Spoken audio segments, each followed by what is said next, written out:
आज की कहानी है कल, आज और कल। एक दिन बादशाह अकबर कुछ सोच रहे थे और काफी देर सोचने के बाद अकबर ने ऐलान किया कि जो भी मेरे सवालों का सही सही जवाब देगा उसे मैं भारी भरकम इनाम दूंगा। अब चूंकि सवाल कुछ इस प्रकार थे कि दुनिया में ऐसा क्या है जो आज भी है और कल भी रहेगा। दूसरा था ऐसा क्या है जो आज भी नहीं है और कल भी नहीं होगा। तीसरा सवाल था कि ऐसा क्या है जो आज तो है लेकिन कल नहीं होगा। और अकबर ने एक शर्त और रख दी कि इन तीनों सवालों के जवाब उदाहरण सहित देने थे। अब दरबार में मौजूद किसी को भी इन चतुराई भरे तीनों सवालों का जवाब तो सूझ ही नहीं रहा था। तभी बीरबल खड़े हुए और बोले, हुजूर, आपके सवालों का जवाब तो मैं दे सकता हूँ, लेकिन इसके लिए आपको मेरे साथ महल के बाहर शहर का दौरा करना होगा। तभी मैं आपके सवालों का सही सही जवाब दे सकता हूँ। अब बादशाह अकबर तो तुरंत तैयार हो गए और बीरबल के साथ वेश बदलकर बाजार की ओर निकल पड़े। कुछ ही देर बाद वे शहर के बाजार में पहुंचे। फिर दोनों एक दुकान में घुस गए। बीरबल ने दुकानदार से कहा कि हमें बच्चों की पढ़ाई के लिए मदरसा बनाना है, तुम हमें इसके लिए 1000 रुपए दान में दे सकते हो। जब दुकानदार ने अपने मुनीम से कहा कि इन्हें 1000 रुपए दे दो, तो बीरबल बोले कि इसमें एक शर्त है कि जब मैं तुमसे रुपए ले रहा हूँगा तो मैं तुम्हारे सिर पर जूते मारूंगा। बीरबल ने दुकानदार से कहा और ये भी कहा कि हर 1 रुपए के पीछे मैं 1 जूता मारूंगा। बोलो, तैयार हो? अब यह बात सुनते ही दुकानदार के नौकर का पारा तो तुरंत चढ़ गया और वो बीरबल से दो हाथ करने के लिए आगे बढ़ गया। लेकिन दुकानदार चूंकि बहुत ईमानदार और नेक आदमी था, उसने नौकर को शांत करते हुए कहा कि मैं तैयार हूँ हुजूर, लेकिन मेरी भी एक शर्त है।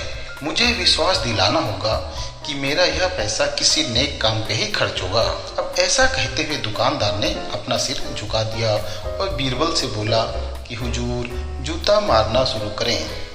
तब बीरबल व अकबर बिना कुछ कहे सुने दुकान से बाहर आ गए। दोनों वहां से चुपचाप चले जा रहे थे कि तभी बीरबल ने मौन तोड़ा और अकबर से कहा कि मेरे हुजूर, दुकान में जो कुछ भी हुआ है उसका मतलब यह है दुकानदार के पास आज जो पैसा है वह उस पैसे को नेक कामों में लगाने की नीयत भी रखता है और उसे आने वाले कल यानी भविष्य में जो उसे नाम भी देगी। इसका मतलब यह हुआ हुजूर कि अपने नेक कामों से वह जन्नत में अपनी जगह पक्की कर लेगा। आप इसे यूं भी कह सकते हैं कि जो कुछ उसके पास आज है वो कल भी उसके साथ होगा। ये आपके पहले सवाल का जवाब हुआ हुजूर। अब बीरबल वहां से चलते हुए एक भिखारी के पास पहुंच गए। अब उन्होंने देखा कि एक आदमी उसे कुछ खाने को ज्यादा ही दे रहा है और वह खाने का सामान भी उस भिखारी की जरूरत से ज्यादा हो गया था।